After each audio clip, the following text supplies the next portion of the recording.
মানে সাধারণত অবদান বিতর্কটা বাংলাদেশে নতুন কিছু না। ৭১-এর যুদ্ধ যদি দেখেন দেখবেন যে শেখ মুজিব, শেখ হাসিনা, শেখ পরিবার, আওয়ামী লীগ সেই পথেই কি হাঁটছে মানে জাতির খায়সলত তো আপনার সাডেনলি ওভারনাইট মানে বদলানোর কোনো বাস্তবতা নাই। এটা তো এমন না যে আপনার একটু ফু দিয়ে দিলেন, একটু দুইটা সূরা পড়ে আর হলো জিনভূত চলে গেল আর কি জাতির ঘর থেকে। বলছেন সে কথাটি গলকে আক্তার আহমেদ ঠিক একই কথাই বলেছেন। এবং এখন হচ্ছে আমি যেটা বলেছি যে একটা তদন্ত কমিটি করা দরকার যে এই ঘটনাটা কেন ঘটলো। এবং এটা তো একটা ঘটনা না, গত ৩-৪ দিনে মানে ৩-৪ তারিখে ক্যাম্পাসগুলোতে আমরা যে ভায়োলেন্স দেখলাম, যারা ১৭ বছর একসাথে ছিলেন, একসাথে লড়াই করেছেন কাঁধে কাঁধ মিলায়ে, সেই আওয়ামী হেলমেট বাহিনী যাদের সাথে তারা লড়াই করেছিলেন তারা ফিরে আসছে। এবং কি কি তুচ্ছ ঘটনা নিয়ে এই কাণ্ডগুলো ঘটেছে দেখেন। শুরুর সূত্রপাত হয়েছে তারা ফিরে আসছে হেলমেট বাহিনী কোথায় ফিরে আসছে? এই যে ঢাকার রাজপথে, ঢাকা আলিয়াতে মারামারির সময় দেখলাম আর কি আপনার ঢাকা আলিয়া দখলের সময়। এবং দেখেন কি তুচ্ছ বিষয় নিয়ে মারামারি করছে। বেগম রোকেয়া বিশ্ববিদ্যালয়ে শিবিরের এক্সিবিশন, তারা কি ছাত্রদল বা বিএনপিতে যোগ দিয়েছে? আপনারা সেটা বলতে চাচ্ছেন? বিএনপিরই তো মানে এই যে নয়ন, সে তো যুবদলের নেতা। তো মানে হেলমেট বাহিনী যার নেতৃত্বে নামলো ঢাকা আলিয়ার সামনে, বেগম রোকেয়া বিশ্ববিদ্যালয়ে বিষয়টা কি, শিবিরের এক্সিবিশনে একটা টপিক দিয়েছে তারা যে আওয়ামী আমলে বিচারিক হত্যাকাণ্ডের শিকার যারা, সেখানে তারা জামাত নেতাদের ছবিও দিয়েছে, সালাউদ্দিন কাদের চৌধুরীর ছবিও তারা দিছে। এখন ছাত্রদলের পোলাপান এসে বলতেছে আমার নেতার ছবি এখানে দিছেন কেন? মানে সালাউদ্দিন কাদের চৌধুরী কি প্যাটার্ন করা নাকি? বিএনপি কি প্যাটার্ন করছে নাকি? ট্রেড লাইসেন্স করা কিনা যে এই নামটা এই কোম্পানি ছাড়া এই নাম কেউ মুখে নিতে পারবে না, কেউ তুলতে পারবে না, এটা নিয়ে কেউ কথা বলতে পারবে না। রাজনীতির বিষয়ে তারা বোধ করেছে। আপনার ভালো না লাগলে আপনি আরেকটা করেন না, আরেকটা এক্সিবিশন করেন, আরেকটা প্রতিবাদ করেন, সেটা নিয়ে তুলকালা মারামারি করে টোরে আবার কাউন্টার শিবিরও এটা যা রিয়াকশন দেখানোর সেটা করেছে। জগন্নাথ বিশ্ববিদ্যালয়ে ক্যাম্পাস ট্রান্সফার হবে আপনি জানেন, পুরাতন আমলে অনেক আগের প্ল্যান, নদীর ওই পারে ৪,০০০ কোটি টাকার এখানে ডেভেলপমেন্ট ওয়ার্ক আছে, যেটা ধাপে ধাপে ১০০ কোটি টাকার রিসেন্ট কাজটা যাচ্ছে, এরপরে এটা আরও বাড়বে। সেইটা নিয়ে আপনার সংসদ, জগন্নাথ নির্বাচিত সংসদ বিশ্ববিদ্যালয়ের, তারপরে হচ্ছে ইনকিলাব মঞ্চ, শিবির, সাধারণ ছাত্রছাত্রী সবাই চাচ্ছে এই কাজটা সেনাবাহিনী করুক। সেনাবাহিনীকে দিয়ে সিভিল অ্যাডমিনিস্ট্রেশনে কাজ করানো উচিত কিনা এটা আর একটা আলাদা তর্ক, কিন্তু তারা চাচ্ছে এটা হোক এখানে, তাহলে চাঁদাবাজি থাকবে না এবং কাজটা প্রফেশনালি হবে, ভালো হবে বলে তারা বোধ করছে। ছাত্রদল এটা ভিন্ন জিনিস চাচ্ছে, এটা নিয়েই গণ্ডগোলের সূত্রপাত। এবং দেখেন যে নির্বাচিত ছাত্র সংসদের জিএস এজিএসকে কীরকম মানে পাবলিকলি আপনার মারধর করা হয়েছে, তারা চিকিৎসা নিতে গেছে, হাসপাতালে নিয়ে মারধর করেছে। এইটা সূত্রপাতে দেখেন ঢাকা আলিয়া দখল করতে আসছে যুবদল ছাত্রদলের লোকজন এসে পুরো হেলমেট পরে। এরপরে ঢাকা কলেজে শহীদ পরিবারের সাথে শিবিরের দোয়া মাহফিল, ওখানে ব্যানার টানায় মারামারি। তারপর বরিশাল বিশ্ববিদ্যালয়, তুলারাম কলেজ নারায়ণগঞ্জে। তাহলে আপনি এই যে গতকালকের বিব্রতকর ঘটনাগুলো ঘটেছে, এটা তো শুধু গতকালকেই শুরু হয়নি, এটা তো সিরিজ আকারে চলছে। এবং এই কাজগুলো কারা করলো, প্রত্যেকটা ক্যাম্পাসে মারামারির সূত্রপাতগুলো কারা করছে, কি কারণে করতেছে? এখন এই বিষয়গুলো যদি বড় দল আকারে বিএনপি অ্যাড্রেস না করে, তার ছাত্র সংগঠনকে যদি সে নিয়ন্ত্রণ না করে, তাহলে আমাদের কাছে কি চিত্র চলে আসছে? দুই বছরের ব্যবধানে আমরা হেলমেট বাহিনী দেখলাম, আমরা দেখলাম দা, রামদা, কিরিচ, দেশীয় অস্ত্র এগুলো নিয়ে দিব্যি ঘুরে বেড়াচ্ছে। এটা দেখার পরে আমাদের 2 বছর আগে জুলাইয়ের কথা মনে পড়ে নাই, আগস্টের কথা মনে পড়ে নাই। ন্যাশনাল মেডিকেল কলেজ না বাংলাদেশ মেডিকেল কলেজ, ওখানে যে একটা মেডিকেল কলেজে ঢুকে যে পেশেন্টদেরকে এবং শিবির সন্দেহে রোগীদেরকে যে পিটাইলো, এটা দেখার পরে আমাদের কি মনে পড়েছে? জুলাই আগস্টে আমরা দেখেছি না, আহতদেরকে চিকিৎসা নিতে দেয়নি ছাত্রলীগ যুবলীগ। তাহলে এই কাজগুলো করবার পরিবেশ কারা তৈরি করছে? এগুলো অ্যাড্রেস করবার দায়িত্ব কার ছিল? আইনশৃঙ্খলা বাহিনী আসলে কি করছে? 6 মাসে 1700+ খুন হয়েছে, পুলিশের অফিসিয়াল রেকর্ড। আপনি কিভাবে অ্যাড্রেস করতেছেন? এগুলো ডিল করছেন কিনা, কি করছেন মাননীয় স্বরাষ্ট্রমন্ত্রী আমাদের বড় ভাই? তাহলে এই প্রশ্নগুলো তো করতে হবে যে সাডেনলি আপনি দেখতে পাচ্ছেন 5 তারিখের মিটিংগুলোতে এই আয়োজন করা হয়েছে। সংস্কৃত মন্ত্রণালয় একটা ডকুমেন্টারি করেছে যেখানে পরিকল্পিতভাবে তারেক রহমানকে ঘোষক, এই আন্দোলনের মহান নেতা করবার চেষ্টা করা হচ্ছে। এতে করে কি আসলে মাননীয় প্রধানমন্ত্রীর সম্মান ওনারা বাড়াচ্ছেন না আসলে কমাচ্ছেন? জোর করে কি কাউকে নেতা বানানো যায়? শেখ মুজিবকে হেন কোনো উপকরণ আছে যেটা দিয়ে চেষ্টা করে আমাদের দেবতা বানানোর চেষ্টা করা হয় নাই গত 17 বছরে? 4,500 কোটি টাকা শুধু খরচ করছে মূর্তি বানানোর জন্য। কী লাভ হয়েছে? এই যে শত শত মূর্তি বানাইছে শেখ মুজিবের, মানিক রায় দিছে কোর্টে যে স্বাধীনতার ঘোষণা শেখ মুজিব দিছে, লাভ হয়েছে? আমরা সবাই জানি মেজর জিয়া, শহীদ প্রেসিডেন্ট জিয়াউর রহমান শেখ মুজিবের পক্ষে স্বাধীনতার ঘোষণা দিয়েছেন। তাহলে জোর করে যে মহান নেতা বানানো যায় না, এটা তো প্রমাণিত। আর দরকার কেন আপনাদের?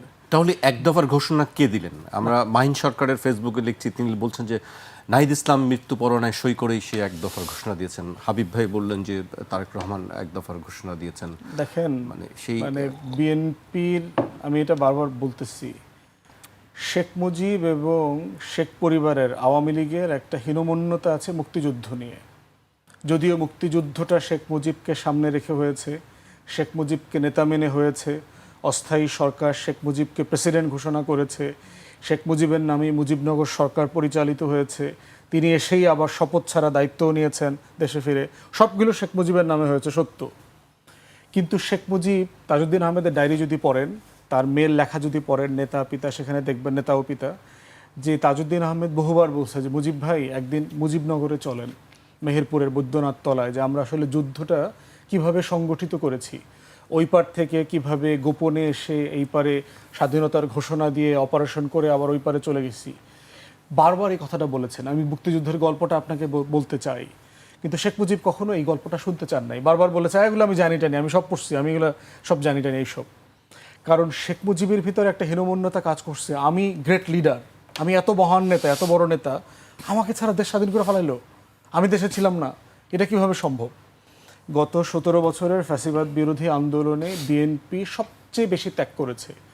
বিএনপির সবচেয়ে বেশি নেতাকর্মী হামলা, মামলা, খুন, গুমের শিকার হয়েছে।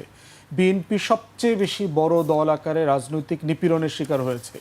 হেন কোনো কন্ট্রিবিউশন নাই রাজনৈতিক দল আকারে যা বিএনপি করে নাই, যার প্রত্যেকটাতে বিএনপি অ্যাট দ্য টপ। কিন্তু ইকুয়ালি এটাও সত্য যে বিএনপির অংশগ্রহণ ছিল, কিন্তু বিএনপির নেতৃত্বে এই গণ অভ্যুত্থান হয় নাই। এটা হলো ফ্যাক্ট। এবং এটা নিয়ে বিএনপির টপ লিডারদের ভিতরে একটা হীনমন্যতা কাজ করতেছে, একই রকম শেখ মুজিবের মতো। এই হীনমন্যতা দূর করবার জন্য যে কাজগুলো বিএনপির নেতারা করতেছেন, এগুলো দুষ্টামি আকারে দেশের মানুষ পড়তেছে। লাভ হয় নাই, দরকারও নাই, প্রয়োজন নাই। নাহিদ এক দফা ঘোষণা করেছে, আমার তরফ থেকে করছে, হাবিব ভাইয়ের পক্ষ থেকে করছে, জামাত শিবিরের পক্ষ থেকে করছে, হেফাজতের পক্ষ থেকে করছে, বিএনপির পক্ষ থেকে করছে, গণতন্ত্রের পক্ষে করেছে। আমরা যারা যারা চেয়েছিলাম গণতন্ত্র দেশে ফিরে আসুক। তাহলে বিরোধটা কোথায়? হীনমন্যতা। তাহলে আপনি যে বলছেন যে সবার পক্ষ থেকে নাহিদ ইসলাম, মাতব্বরিটা যে আমি তো করলাম না, আমার দলের ব্যানারে তো এটা হয় নাই। সিম্পল জিনিস, এই ইগোই তো রাষ্ট্রকে ধ্বংস করে দেয়। পৃথিবীতে সব যুদ্ধের সূত্রপাতটা কি দিয়ে হয়েছে? এই যে ট্রাম্প গত 4 মাস ধরে যে ইরানে অ্যাটাক করে যাচ্ছে, বিষয়টা সোর্সটা কি? ইগো, সিম্পলি ক্ষমতা দেখানো, দাপট, দখল, সম্পত্তি কে নিয়ন্ত্রণ করে দেখাই দিব। ভেনেজুয়েলার মাদুরের উঠায় নিয়ে আসছি, খামিনের মাইরা ফালাইছি, তোরেও মাইরা ফালামো, এটা করবো ওইটা করবো। এই ইগো হইল আমাদের সমস্যা। জাতির নেতৃত্বের জন্য আমাদের সবার এই ব্যাপারে আমাদের মানে অনেক বেশি জেনারেস হওয়া দরকার। যার যেখানে অবদান আছে তার সেটা স্বীকার করা দরকার। বিএনপির বাইরে যারা আছেন কন্টিনিউয়াসলি বিএনপিকে এই ব্যাপারে মানে ভিলিফাই করা, বিএনপিকে নিয়ে টিটকারি করা, এটা বন্ধ করতে হবে। অশালীন ভাষায়, যেটা হাবিব ভাই বলেছেন, অশালীন ভাষায় বিএনপির গুরুত্বপূর্ণ জাতীয় নেতৃবৃন্দকে মানে গালাগালি করা, কথা বলা, এগুলো বন্ধ করতে হবে। রাজনৈতিক সমালোচনা আমরা সারাদিন করব, হাবিব ভাইয়ের সাথে আমরা সারাদিন দ্বিমত করব, ওনার কথা, ওনার বক্তব্য, ওনার পলিসির বিরোধিতা করব, কিন্তু ব্যক্তিগতভাবে কারো বংশ পরিচয়, ছেলে মেয়ে বউ পরিবার নিয়ে কথা বলাটা খুবই অশুভ। তাহলে এক দফার ঘোষণা কে দিয়েছে? আপনি তো বলছেন নাহিদ দিয়েছেন। আমি আপনার কাছে আবারও আসবো। আপনি নিশ্চয়ই শুনেছেন ব্যারিস্টার আসাদুজ্জামান ফুয়াদের বক্তব্য। আমি আমার বক্তব্যে বলেছি, উনি তখন ছিলেন না। আমরা অনেক আগের থেকে এক দফাই আমাদের আন্দোলনের মূল বিষয় ছিল। এরা আনুষ্ঠানিকভাবে এরা যখন টিভি অফিস থেকে একটা মুসলিকা দিল, বাধ্য হয়ে দিক যেভাবেই হোক, তখন তারা বলেছিল যে আমরা সরকার পতনের আন্দোলনের সাথে নেই, আমরা ভাঙচুর, অগ্নিসংযোগ, বিশৃঙ্খলার সাথে আমরা সম্পর্কিত না। এটা তারাই বলেছে, এটা আছে। এইটা যখন তারা দিল, তখন আমি আত্মগোপনে ছিলাম। আমি সেখান থেকে একটা ভিডিও করলাম, ভিডিও করে ভিডিওটা ছেড়ে দিলাম যে কী করলে তোমরা আত্মহত্যা করলে। আমাকে তো 90 সালে জাতীয় পার্টির বা এরশাদের সঙ্গে বসানোর জন্য কত চেষ্টা করেছিল, যে মন্ত্রিত্ব দেবে, টাকা দেবে, পয়সা দেবে, গাড়ি দেবে, বাড়ি দেবে। কোনটাই যখন রাজি হলাম না, তখন বললো যে আপনার জন্য বুলেট অপেক্ষা করছে। তা ওইটা প্রিয় জিনিস, ওইটা আমি খেতে রাজি আছি। আমি ক্যাম্পাসের বাইরে মিছিল ছাড়া বেরোতাম না। আমি জানি যে আমাকে সেখানে আমি 1 নম্বর টার্গেট ছিলাম। তাই বললাম যে আমি তো ক্যাম্পাসে বিআরএস লাশ হিসাবে পড়ে থাকতে পারতাম, তা আমি তো আত্মসমর্পণ করলাম না। আর তোমাদের আন্দোলনকে কেন্দ্র করে কত শিশু বাচ্চা মারা গেল, বাড়িতে থেকে মারা গেল, রাস্তায় মারা গেল, নিরীহ মানুষ মারা গেল। তোমাদের ধরে নিয়ে আসলো, সবাই জানলো, দেশ জাতি সবাই দেখলো। তোমাদের একটা আঙ্গুল কাটারও ক্ষমতা সরকারের নেই। সেখানে তোমরা এই কাজটা কেন করলে? এই যে অবস্থাটা, আমাদের তো 1 দফার আন্দোলন অনেক আগে থেকে চলতেছিল। তারা যেহেতু 1 দফার সাথে ছিল না, বারবার তারা বলেছে সরকার বিরোধী, সরকার হটানোর আন্দোলনের সাথে আমরা নাই, সরকার প্রধান আন্দোলনের সাথে নেই। তখন শেষে এসে তারা বললো হ্যাঁ আমরাও আসি, আমরা এইসব 1 দফা গেলাম। তা আমাদের তো 1 দফা আগের থেকে অস্বীকার করার কোনো উপায় আছে? আমি নিজে তো কতবার বলেছি। এইটা নতুন করে এইটাকে সামনে নিয়ে আসার তো কোনো দরকার নেই। আমাদের তো চলমান 1 দফা, বহুদিন আগের থেকে আমরা 1 দফা আন্দোলন করেছি, যে সরকারের সাথে আর কোনো আপোষ নেই। তো এখন এইটা নিয়ে, এখন ধরেন এরা যেটাই বলুক না কেন, সারা দেশ জাতি গোষ্ঠী যদি না নামতো, তাহলে কি এই কয়জন মিলে কি পারতো? এবং এখানে সবচেয়ে বড় মানে আন্দোলনটা ছিল বৈষম্যের যে আন্দোলন। দেখেন, এই যে টোটাল আন্দোলনে যারা একটা পর্যায়ে গিয়ে আন্দোলনের দায়িত্ব কাঁধে নিল কারা? সাধারণ মানুষ আর বেসরকারি বিশ্ববিদ্যালয়ের ছাত্রছাত্রীরা। এরা এই বাংলাদেশে যত আন্দোলন হয়েছে, সারা পৃথিবীতে যত আন্দোলন হয়েছে, কোনো আন্দোলন দেখিনি যে বাবা তার 2 বছরের শিশুকে কাঁধে করে নিয়ে আন্দোলন মাথায় আসছে। মা তার মেয়েকে নিয়ে রিক্সাকে নামিয়ে দিয়ে বলছে মা তুই আন্দোলনে যা। ভাই তার আরেক ভাইকে নিয়ে এসে বলছে তুমি আন্দোলনে থাকো, আমি আসি, পাহারাদার হিসেবে আসি। আমরা দেখেছি না? এটা কোনোদিন এটা হয়েছে? হয়নি। এই আন্দোলনটাকে যদি কেউ কুক্ষিগত করতে আমরাই করেছি, তাহলে কি হবে? এবং শেষ করি, এবং বাংলাদেশের ইতিহাসে 52 সাল থেকে শুরু করে পর্যন্ত যত ইতিহাস আপনি দেখেন, ঢাকা বিশ্ববিদ্যালয় সভা আন্দোলন নেতৃত্ব দিয়েছে, ঢাকা বিশ্ববিদ্যালয়ের ছাত্ররা জীবন রক্ত দিয়েছে, আহত হয়েছে, রক্ত দিয়েছে। এই একটা আন্দোলন হলো যে আন্দোলনে ঢাকা বিশ্ববিদ্যালয়ে একজন কেউ আত্মহত্যা দেয়নি, শহীদ হয়নি, মারাত্মকভাবে আহত হয়নি। বুঝতে হবে জিনিসটা। এবং এই যে আপনার সমন্বয়কের কথা বলেন, এই যে দীর্ঘদিন ধরে যে সমন্বয়কের দায়িত্ব পালন করছে, বেসরকারি বিশ্ববিদ্যালয়ের কোনো ছেলে বড় ধরনের সমন্বয়কের নাম আমরা খুঁজিনি। যত সুযোগ সুবিধা যা বলার উদ্দেশ্যটা হওয়া সব হওয়া এই ঢাকা বিশ্ববিদ্যালয় যারা ছিল তাদের মধ্যে থেকে হয়েছে। তো এখন এই যে একতরফাভাবে দাবি করা, একতরফাভাবে সমস্ত ক্ষমতা কুক্ষিভূত করা, এটা এই নেশাটা কাদের মধ্যে? বিএনপি এর ভিতরে যাওয়ার দরকার নেই। কারণ বিএনপি যদি তার তালিকা তৈরি করা হয় 15.5 বছরে লক্ষ লক্ষ মানুষের নামে মামলা হয়েছে, আমরা হাজার হাজার মানুষ জেলে গেছি, আমাদের অনেক লোক গুম হয়েছে, খুন হয়েছে। তো সেই বিএনপিকে আপনি মনেই করেন না যে আন্দোলনে বিএনপি কোনো অবদান আছে? কথায় কথায় বলে তো পারেন না, তাই পারে নাকি? 52 সালে ভাষা আন্দোলন শুরু হয়েছিল, আমাদের 71 সাল পর্যন্ত আমাদের যেতে হয়েছে। 90 সালে আমরা 82 থেকে আন্দোলন শুরু করেছিলাম, 90-তে এসে উচ্ছ্বাস করেছে। ধারাবাহিকতা এই একদিনে এটা হয়নি, ধারাবাহিকতা দীর্ঘদিন ধরে 2008 সালের পর থেকে ধারাবাহিকতা হতে হতে হতে হতে শেষে এসে মানুষ যথেষ্ট সেকেন্ড হয়ে গেছে। আমরা তো বলতে পারি, আমি আমান খোকন মিলন আলম টালম মিলে আমরা 90 করছি, তা তো বলি না।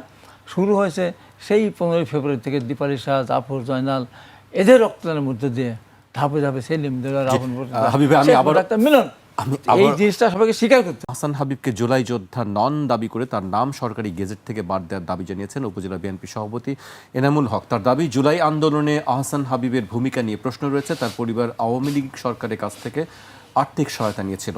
এই বক্তব্যের প্রতিবাদ জানিয়েছেন ত্রয়োদশ জাতীয় সংসদ নির্বাচনে চকরিয়া পেকুয়া আসনে জামায়াত ইসলামী সংসদ সদস্য প্রার্থী আব্দুল্লাহ আল ফারুক। তিনি বলেছেন, আহসান হাবিব জুলাই আন্দোলনে আওয়ামী লীগের গুলিতে শহীদ হয়েছেন।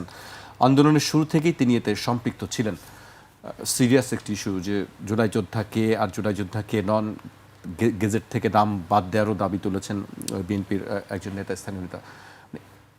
এই বিষয়গুলি আমরা আগেও দেখেছি, কে জুলাই যোদ্ধা আসলে কে জুলাই যোদ্ধা নয়, এটা নিয়ে আপনার কাছে কি মনে হয় আসলে কেন এই বিষয়গুলো নিয়ে আসছে আবার? এটার খুব সহজ সমাধান আছে। আপনি সেমলি এলাকার যে ডিসি আছে, ডিসি সাহেবকে দিয়ে একটা কমিটি করে দেন। প্রত্যেক জেলাতে এটা করা দরকার। যেমন আমার এলাকাতে আমি সম্প্রতি শুনলাম যেই 5-6 জনের কবর আমি জিয়ারত করেছি জুলাই শহীদ হিসাবে, তার ভিতরে একজন ছাত্রলীগের কর্মী ছিল, মারামারি করতে গিয়ে ওখানে গুলি খেয়ে মারা গেছে। কিন্তু সে জুলাই শহীদ আকারে একদম ফলক টলক, যেটা সরকারি ফলক টলক আছে, এটা লাগানো আছে, এবং আমি তার কবরও জিয়ারত করে আসছি, গেজেটভুক্ত আর কি। তো এখন আমার মনে হয় যে একটা কমিটি করা দরকার, প্রত্যেক জেলাতে ডিসিদেরকে দায়িত্ব দিলেই হয়। আপনি জুলাই শহীদ হিসাবে যাদেরকে তালিকাভুক্ত করা হয়েছে তাদেরকে স্থানীয় ইনভেস্টিগেশনের মধ্য দিয়ে সারা দেশে হতে পারে, অসম্ভব কিছু না। আপনি ধরেন মানে অভাব অনটনের দেশ, টাউট বাটপারের দেশ, সোনার বাংলায় অসম্ভব বলে কোনো জিনিস নাই, এটা অপার সম্ভাবনার একটা দেশ। আপনি রোড অ্যাক্সিডেন্টে মারা গেছে এমন লোকও জুলাই শহীদের তালিকাতে আছে, ট্রিটমেন্ট নিতে ঢাকা মেডিকেলে আসছে আন্দোলনের সময়। তো এটা বিশাল সুযোগ পেয়ে গেছে। একই সময় সে তো আহত হয়েছে, কথা সত্য, তার একই টাইমে আন্দোলনের সময় তার মেডিকেল এভিডেন্স আছে। এরপরে হচ্ছে যে ওই মেডিকেল এভিডেন্স জমা দিয়ে সে আপনার তালিকাভুক্ত হয়ে গেছে। আবার বহু শহীদ তালিকাভুক্ত হতে পারে নাই কারণ তার মেডিকেল এভিডেন্স নাই, শর্তের ভিতরে আছে। কারণ ওই সময় জানেন যে অনেক হাসপাতাল চিকিৎসা দিয়েছে, কাগজ দেয়নি, সরকার বলে দিয়েছে যে কাউকে ট্রিটমেন্ট দেওয়া যাবে না। এই বিষয়গুলো কি আগে ঠিক করার দরকার ছিল না? সেটা না করে আমরা করছি যে আসলে কার ছিল যে আমরা, এবং এটা বারবার দাবিও করেছি যে একটা কমিটি করা, ছাত্রদেরকে দিয়ে শহীদদের তালিকা করার যে দায়িত্বটা সরকার দিয়েছিল অন্তর্বর্তীকালীন সরকার, এটা একটা ভুল সিদ্ধান্ত ছিল। এটা আসলে একটা জাজকে দিয়ে একটা হাই পাওয়ার্ড কমিটি করে দেওয়া দরকার ছিল, যাদের অধীনে ছাত্ররা হয়তো কাজ করতে পারতো। কিন্তু সেটা না করে, যেমন ধরেন ছাত্র যদি ডিসিকে ফোন দিয়ে বলে যে আপনার এখানে কে কে শহীদ হয়েছে আপনি আমাকে বলেন, মানে আপনি জুলাই অভ্যুত্থানে যাই করেন না কেন, আপনি তার ছেলের বয়সী, তো ডিসি আপনার কথা কেন শুনবে? তো এই বাস্তবতাটা আমার কাছে মনে হচ্ছে যে এটা ইমিডিয়েটলি সমাধান করে ফেলা দরকার। তা না হলে 71 ব্যবসার যে ঘটনাগুলো ঘটেছে, ওই চেতনা ব্যবসাগুলো আগামী কয়েক বছর পরে মোটা দাগে ফিরে আসবে। বিএনপি ইতিমধ্যে দেখেন বিএনপির শহীদের তালিকা আলাদা করে করতেছে, অন্য দল তার শহীদের তালিকা আলাদা করে করতেছে। এটা খুব ভয়ঙ্কর ব্যাপার। কোনো দলকে শহীদের তালিকা আলাদা করে করতে দেয়া যাবে না। দলকে করতে দিলেই এখানে ব্যবসার প্রশ্ন চলে আসবে। ইতিমধ্যে দেখেন সরকারের প্ররোচনায় শহীদ পরিবারের এক অংশকে দিয়ে সোসাইটি করেছে, শহীদ পরিবারের আহত পরিবারের আর এক অংশ দিয়ে অ্যাসোসিয়েশন করেছে। মানে এটা ডিফারেন্ট মন্ত্রণালয় চালাচ্ছে, সরকারের বিভিন্ন গ্রুপ এটা চালাচ্ছে। অথচ অন্তর্বর্তীকালীন সরকার একটা প্রতিষ্ঠান করে দিয়েছিল জুলাই শহীদ স্মৃতি ফাউন্ডেশন, তারা এই পুরো ব্যাপারটা দেখবে। সেখানে আবার ফান্ডিং অফ করে দিয়েছে আমলারা। মুক্তিযুদ্ধ মন্ত্রণালয় টাকা দিচ্ছে না, গত 5-6 মাস ধরে সেখানে বেতন পাচ্ছে না। সরকারের কথা ছিল 300 কোটি টাকা দিবে পুনর্বাসনের জন্য, 100 কোটি টাকা দেওয়ার পরে আর টাকা দিচ্ছে না। তো এই কাজগুলো আমরা 71-এর বাস্তবতার পরেও শিখি নাই। আমার কাছে মনে হয়েছে সময়টা পার হয়ে যায় নাই, খুবই রিসেন্ট ঘটনা, 2 বছর। আমাদের ইমিডিয়েটলি এটা প্রশাসনিক কাঠামোর মধ্য দিয়ে একটা ট্রান্সপারেন্ট মেকানিজম ডেভেলপ করা দরকার, যেন এইটা নিয়ে কোনো দল, সরকারি দল, বিরোধী দল, কোনো দল যেন এটি ব্যবসা করতে না পারে। জি, আমি হাবিব ভাইয়ের কাছে আসছি। হাবিব ভাই, আজকে সময় খুবই কম, আমি খুব ছোট করে একটি বিষয় উল্লেখ করতে চাই। জামায়াত আমির একটি বক্তব্য দিয়েছেন, জুলাই গণঅভ্যুত্থান সবার হলে এত দলীয়করণ কেন হচ্ছে সে প্রশ্ন তুলেছেন বিরোধী দলীয় নেতা ও বাংলাদেশ জামায়াত ইসলামের আমির শফিকুর রহমান। তিনি বলেছেন, এই জুলাই আমাদের সকলের যদি হয় তাহলে জুলাইকে আমরা কেন রাজনীতিকরণ করব, এটা তো হওয়া উচিত নয়। তিনি বলেছেন যে দলীয়করণ করা হচ্ছে। আমি ওনার প্রশ্নের উত্তর দিয়ে দিই। জি, যে 5 তারিখের পর ঢাকা বিশ্ববিদ্যালয়, চিটাগাং বিশ্ববিদ্যালয়, কুমিল্লা বিশ্ববিদ্যালয়, রাজশাহী বিশ্ববিদ্যালয়, বিভিন্ন জায়গার বিশ্ববিদ্যালয়ে কারা ছিল, ভিসি ছিল কারা? সবারই তো হয়ে থাকে, তো ওনাদের ভিসিগুলি ওনাদের হলো কেন? প্রশাসনে আমি যে নির্বাচনটা করলাম, ওখানে আমার ডিসি ছিল জামাত, ইউনো জামাত, দুই উপজেলা ইউনো জামাত, কেন? এই যে তারা বলতেছে যে তাহলে সবার, তাহলে ওরা তো সব নিজেদের করে নিয়েছিল, সে কথা মনে ছিল না। আজকে খুব পরিষ্কার যে জিনিসটা বলতে চাই যে আহসান ফুয়াদের সাথে ওই ক্ষেত্রে আমি একমত, যে স্বাধীনতা যুদ্ধের পর আমার নিজস্ব ক্ষেত্রে আমি তো মুক্তিতে গিয়েছিলাম, লাস্টে আমার হায়ার ট্রেনিং যখন দিবে তখন আমাদেরকে বলে দেয় দেশে ফিরে যান, আমাদের সার্টিফিকেট দিতে যায়নি, এখনও নেই। ও যারা মুক্তিতে বিরোধ করেছে অনেক আছে, বিরোধ করে রাজাকার, তারা মুক্তিতে সার্টিফিকেট নিয়ে আপনার একের পর একটা তাদের ছেলে মেয়েদের চাকরি বাকরি করে দিয়েছে। সেটাই সম্ভাবনাটা আমরা সেটা দেখতে চাই না। যেমন ওইটা বলেছে বিএনপির ওই নেতা, সেটা সঠিকভাবে যদি বলে থাকে অবশ্যই সেটা তাকে বাদ দিতে হবে। ঠিক তেমনিভাবে এরকম যারা ওই যেটা বললো চিকিৎসা নিতে এসেছে বা অন্য কোনো অ্যাক্সিডেন্ট হয়েছে তার আপনি বলছেন বিএনপি নেতা বলছেন যে ছিন্নমূল যোদ্ধা, কিন্তু তার পক্ষে তো আরেকজন আছে যে জামায়াতের আরেকদিন বিএনপি বলছেন যে সেটা এখন তার নিরপেক্ষ এখন বিচার করুক। যদি বিএনপির দাবি যদি অসত্য হয় তাহলে ওইটা সত্য হবে, আর যদি সত্যি প্রকৃতপক্ষে তুলে দেওয়া হয় তাহলে বিএনপি দাবি বিএনপি প্রত্যাহার করে নেবে। এরকম পরিষ্কার কথা। এখন কথা হলো যে আজকে আমরা যে জায়গায় যাচ্ছি, স্বাধীনতা যুদ্ধের পথে আমরা দেখলাম যে এখন অসহনীয় একটা জায়গায় আমরা চলে যাচ্ছে। আমি সাদিককে আমি বক্তব্য দেখলাম কালকে, বলতে ছাত্রদলকে ক্যাম্পাস থেকে বিতাড়িত হবে এবং ছাত্রলীগকে যেভাবে করেছিলাম। তো বাবারা 15.5 বছর যখন ছাত্রলীগ ছিল ক্যাম্পাসে, তখন আপনারা কোথায় ছিলেন বাবা? একদিন একটা মিছিল করেছেন। ছাত্রদল তো মিছিল করতে গিয়ে পিটা খেয়েছে কতবার, সুলতান সালদের টুকু থেকে শুরু করে, এবং ছাত্রদলের অসংখ্য ছেলেরা মেধার মাধ্যমে ভর্তি হয়েছিল। অনেকেই আছে তার বিশ্ববিদ্যালয়ে পাশ করে যেতে পারেনি, বাবা মার কাছে ফিরে গেছে ইন্টারমিডিয়েট পাস হিসাবে। একজন ছাত্র শিবির বলতে পারবে যে আমরা বিশ্ববিদ্যালয়ে ভর্তি হয়েছিলাম, হলে থাকতে পারি নাই, হলে সাবসিডি সস্তা দামে খেতে পারিনি, আমার লেখাপড়ার জীবন অসমাপ্ত করে চলে আসছে, বলতে পারবে? আজকে গর্ব করে বলে এতই যদি ক্ষমতা থাকতো, ছাত্রদলকে যখন বলা হচ্ছে এতই ক্ষমতা, তখন কোথায় ছিলেন? আমি যদি এতই যদি ক্ষমতা থেকে থাকতো তখন মিছিল করেন না কেন? এই যে কথায় কথা বলে এই আন্দোলনের মধ্যে বিএনপি সবচেয়ে লাভবান হয়েছে। আমি বলছি নো, বিএনপির আগে 3-4 বার ক্ষমতা ছিল, এই তো এই সরকারকে যেতেই হতো। 15.5 বছর না 17.5 বছর না 18.5 বছর থাকতো, যেতেই তো হতো। তো তারপর বিএনপি আবার রাষ্ট্রীয় ক্ষমতা আসতে পারতো। আপনারা কোথায় হতেন? আজকে যে সবচেয়ে সুবিধাভোগী আপনারা হয়েছেন, আপনারা বিভিন্ন উপদেষ্টা হয়েছেন, জীবনে কোনো চিন্তা করেছেন? যারা হয়েছে তারা কি তাদের অসম্মান করে বলতেছে না, বোঝানোর জন্য বলতেছে। যারা কোনো কলেজ, কোনো ক্যাম্পাসে কোথাও কোন নেতাই ছিল না, বরঞ্চ অনেকে যে সাজিদ আলমের বক্তব্য শুনতেছি তারা সব ছাত্রলীগ ছিল অনেকেই। তো তারা বলে যে আমাদের কারণে, আমাদের কারণে তো বেশি পেয়েছেন তো আপনারা। জামাত আছে, জামাত 78টা আসন পেত কোনো দিন? ডক্টর ইউনূসের সহানুভূতি না পেত, এই এনসিপি যদি না পেত, আজকাল না পেত, জামাত কেন এত সিট পাবে? এই দেশে অবদান কি আছে তাদের? বলবেন যে হ্যাঁ আপনাদের সাথে ছিল আন্দোলন, হ্যাঁ আমাদের আন্দোলন ছিল, তাই ব্রিগেড স্বাধীনতার বিরোধিতা করেছে, সেটা ভুলে যাব? আজকে এই যে রংপুর যেটা বিশ্বযুদ্ধের ঘটনা ঘটলো, অবশ্যই অবশ্যই আমি বলবো সালাউদ্দিন কাদের চৌধুরী যুদ্ধ অপরাধী ছিল না, তাকে যদি ফাঁসি দেওয়া হয় সেদিন আমি চ্যালেঞ্জ করেছিলাম, আমাকে অ্যারেস্ট করতে গিয়েছিল, কেন থাকবে সে? 73 সালে দেশে ফিরে এসেছে, আব্দুল কুদ্দুস মাখন তাকে সার্টিফাই করেছে, সে বিদেশ ছিল। এবং সালাউদ্দিন কাদের কিউসি যে সমুদ্রগামী জাহাজ, এই কিউসি নাম দেওয়া 32 নম্বর থেকে তৎকালীন প্রধানমন্ত্রী। রাশিয়াতে গোম আনার জন্য টোটাল দিয়েছিল তাদেরকে। এর এক সময়ের কথা মনে রেখেছিল, যখন উনি ইতে যেতেন, চিরাং যেতেন, খাওয়াই দাওয়া আসার সময় রাজনীতির কথা টাকাও দিয়ে দিতেন। তো সালাউদ্দিন কাদের চৌধুরীর ছবি কেন নিজামী সাহেবের সাথে এই দেশে থাকবে? তারা তো স্বীকৃত। স্বাধীনতা যুদ্ধে যদি কেউ বলতে পারে যে জামাত ইসলাম স্বাধীনতা যুদ্ধের পক্ষে ছিল এবং বিপক্ষে ছিল না। কালকে মেজর আখতারুজ্জামানের সাথে আমার একটা টক হয়েছে অনলাইনে, আমি বলে আখতার বলেন তো, সারা পৃথিবী নিয়ে এসে আপনি বলেন জামাত স্বাধীনতার পক্ষে ছিল, প্রমাণ করতে পারবেন?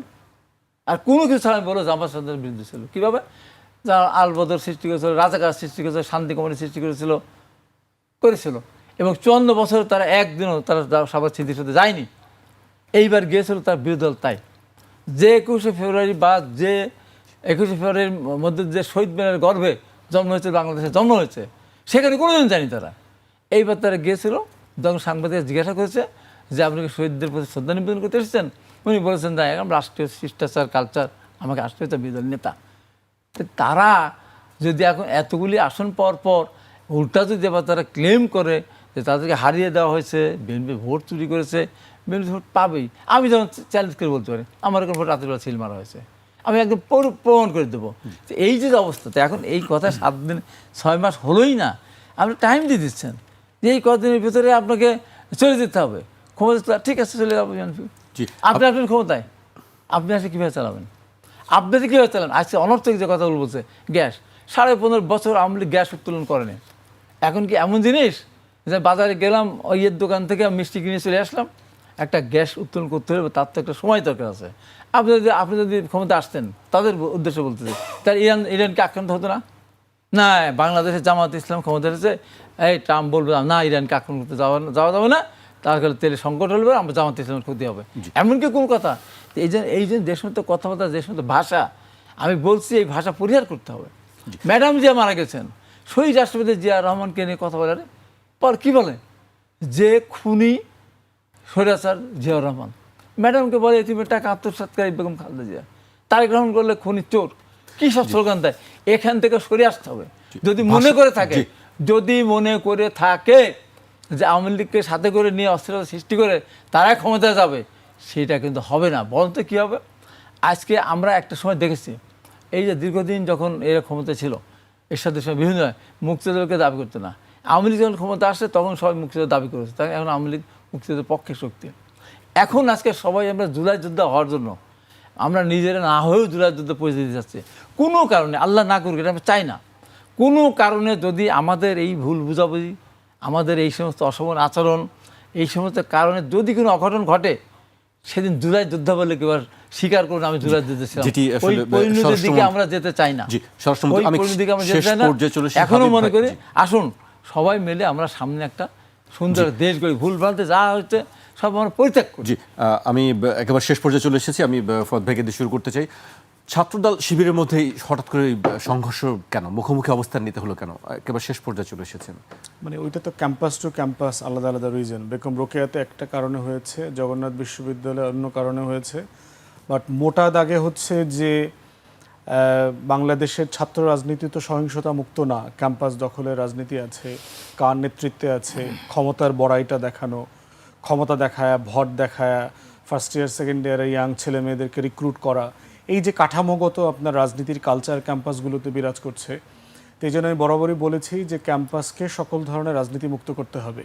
দলীয় রাজনীতি করতে পারবে না, কোনো দলের শিবিরও করতে পারবে না, ছাত্র দলও করতে পারবে না, ডান বাম কোনো পলিটিক্স ক্যাম্পাসে চলবে না, ক্যাম্পাসের বাইরে কোনো শিক্ষক পলিটিক্স করতে পারবে না, কোনো কর্মকর্তা কর্মচারী পলিটিক্স করতে পারবে না। শুধুমাত্র রাজনৈতিক পার্টিসিপেশন হবে ছাত্র সংসদের মাধ্যমে প্রত্যেক কলেজ বিশ্ববিদ্যালয়ে, যেখানে কেউ প্যানেল নির্বাচন করতে পারবে না। ব্যক্তি ছাত্র তার মেধা যোগ্যতা দিয়ে পদের বিপরীতে সে নির্বাচন করবে। ঠিক একইভাবে যদি এই কালচার এবং টিএসসি, এই কালচারটা যদি আপনি ক্যাম্পাসে আনতে পারেন তাহলে লেখাপড়ার মান বাড়বে। তা না হলে যেটা হচ্ছে, সেটা কি সম্ভব? আপনি যে কথা বলছেন যে রাজনীতি করতে হবে। Student politics is already dead. বাংলাদেশে ছাত্র রাজনীতি অলরেডি ডেড, এটা নাই, এটার কোনো রেসপেক্ট, এটার কোনো রেপ্রেজেন্টেশন কিছুই নাই। যেটা আছে সেটা হচ্ছে গুন্ডামি, মাস্তানি, চাঁদাবাজি, ক্ষমতা দেখানো, ভাবসাব দেখানো, কিছুই নাই। সবাই কি দায়ী করছে? সব ছাত্র সংগঠনই কি দায়ী করছে? কালেকটিভলি ছাত্র রাজনীতির কালেকটিভ রেজাল্ট হচ্ছে জিরো এখন, বেসিক্যালি এর কোনো কন্ট্রিবিউশন নাই এখন। এই জন্য হচ্ছে আপনাকে নির্বাচিত সংসদের প্ল্যাটফর্মে যাইতে হবে, শুধু সংসদ। এই সংসদের মধ্য দিয়ে যারা ব্যক্তিগতভাবে কোনো দলের যদি ছেলেপেলে হয় তাকে বেছে নেবে, ছাত্রছাত্রীরা বেছে নেবে। তা না হলে আপনি ক্যাম্পাসে লেখাপড়ার পরিবেশ ফিরিয়ে নিয়ে আসতে পারবেন না। বাংলাদেশে এমপি মন্ত্রীরা বড় বড় দলের আমার গ্রামের গরিব কৃষক পরিবারের ছেলেমেয়েদের জীবন নিয়ে বিশ্ববিদ্যালয়গুলোতে খেলতেছে। মরে কে, জেলে যায় কে? মানে আপনি একটা জীবনকে শিবির আকারে ভাবছেন, একটা জীবনকে আপনি ছাত্র দল আকারে ভাবছেন, একজন আরেকজনকে হত্যা করছেন, কিন্তু মারা যাওয়ার পরে ওই মানুষটা আসলে কার? ওই কৃষকের তো, ওই কুদ্দুস বয়াতির তো, ওই গরিব মায়েটার তো। তাহলে রাষ্ট্র আকারে তো আপনি প্রত্যেকটা জীবনের স্যাংটিটির দায়িত্ব তো আপনার। অতএব সেই জায়গায় আমরা বোধ করছি। এবং দেখেন তো বিএনপি আওয়ামী লীগের বড় এমপি মন্ত্রী যারা ছিল গত 50 বছরে, কার ছেলে মেয়ে পলিটিক্স করছে? কার ছেলে মেয়ে? একজন দুজনের, 5 জনের নাম বলেন যে এরা এত ফজিলতের একটা কাজ বিএনপি আওয়ামী লীগের এমপি মন্ত্রীরা তো তার ছেলে মেয়েদেরকে ওই কলেজে ভর্তি করা দিয়ে আসে না। আর এইটা কইরা আমি এমপি মন্ত্রী হয়েছে, যা তোরে আজকে ছাত্রদলে ছাত্রলীগে নাম লেখায় দিয়ে আসলাম, এটা তো করে না। ভালো স্কুল কলেজে আমিও পড়ছি, আমার পোলাপানও তো পড়ে। আপনার বাপমা ভালো স্কুল কলেজে পড়ে থাকলে আপনাকে তো স্কুল কলেজে পাঠায়। আমরা নামাজ পড়লে সওয়াব হয়, বাপমা নামাজ পড়লে সওয়াব হয়, পোলাপানরা তো মসজিদে নিয়ে যায়। তো ছাত্রদল ছাত্রলীগে নাম লেখায় না কেন? এত ফজিলতের যদি জিনিসটা হয়ে থাকে। কিন্তু দেখেন সেকেন্ড থার্ড জেনারেশনের ওই এমপি মন্ত্রীর ছেলেমেয়েরা ঠিকই এসে এমপি হইতেছে, মন্ত্রী হইতেছে, ক্যাবিনেটে কত ফেস দেখেন তো। জীবনে কোনো দিন এই ছাত্রদলের পোলাপানের মতো এই গাড়ির সামনে পিছনে টোকাইয়ের মতো দৌড়াইছে কিনা? এমপি মন্ত্রী হইল কেমনে? কি কাজ করছে? বহু এমপি মন্ত্রী হয়েছে, আমরা তো কোনোদিন দেখি নাই একটু ঘাম ঝরাইছে। ছাত্রদলের হাজার হাজার নেতাকর্মীর ভিতরে তার গত 17 বছরে কোনো অবদান আছে ফ্যাসিবাদ বিরোধী আন্দোলনে? দেশেও ছিল না, এরা এমপি মন্ত্রী হইল, কিসের ভিত্তিতে হইল? তাহলে আপনি আসলে কাদের জীবন নিয়ে খেলতেছেন? তাহলে আমরা চাই আপনার ছেলে মেয়ে, নিজের ছেলে মেয়েকে আপনি যত টাকা প্রোটেক্টিভ মনে করেন, তাকে ইংলিশ মিডিয়ামে পড়াইতে হবে, তাকে বিদেশে পাঠাইতে হবে, তাকে সিঙ্গাপুরে মরার আগে ট্রিটমেন্টের জন্য পাঠাইতে হবে। তাহলে কৃষকের ছেলেমেয়ের জন্য চিন্তা করছেন না কেন? বিশ্ব পাবলিক ইউনিভার্সিটিতে পড়ে কারা? গ্রামীণ, নিম্নবিত্ত, মধ্যবিত্ত, কৃষক পরিবার, স্ট্রাগলিং ফ্যামিলির ছেলেমেয়েরাই তো পড়ে। এই চিন্তাটা কে করবে? তাহলে রাষ্ট্র আকারে সবাইকে করতে হবে, কারণ সেটা এর কি যে করছে? লস এই কথা তো আমরা বছর যুগ যুগ বলতেই ধরে হবে, বলে যাইতে হবে, এবং করবেটা কি? এবং এটা বাধ্য হয়ে করতে হবে। এই পরিবর্তনটা কারণে কই? কারণ হচ্ছে ছাত্র রাজনীতির কোনো আপিল নাই। ছাত্র সংগঠন, রাজনৈতিক সংগঠনের নেতৃত্বে মানুষ নামছে না। হাবিব ভাই যে বারবার বলছে তাদের নেতারা এক দফার ঘোষণা দিচ্ছে, তো মানুষ নামে নাই কেন 17 বছর? ওনাদের পিছনে কোটি কোটি মানুষ নামে নাই কেন আবাবিলের মতো? ওই 36 জুলাই পোলাপানের পিছনে নামছে কেন? এই বাচ্চা কাচ্চা পোলাপানের পিছনে, নাম পরিচয়হীন পোলাপানের পিছনেই তো নামছে। এটা আপনাদেরকে আত্মসমালোচনা করতে হবে যে আমরা 3 বার ক্ষমতায় ছিলাম, আমাদের সারা দেশের গ্রামে গঞ্জ পর্যন্ত কমিটি আছে, ডাকলে মানুষ নামে না কেন? ভ্যাট বিরোধী আন্দোলন, কোটা বিরোধী আন্দোলন, বৈষম্য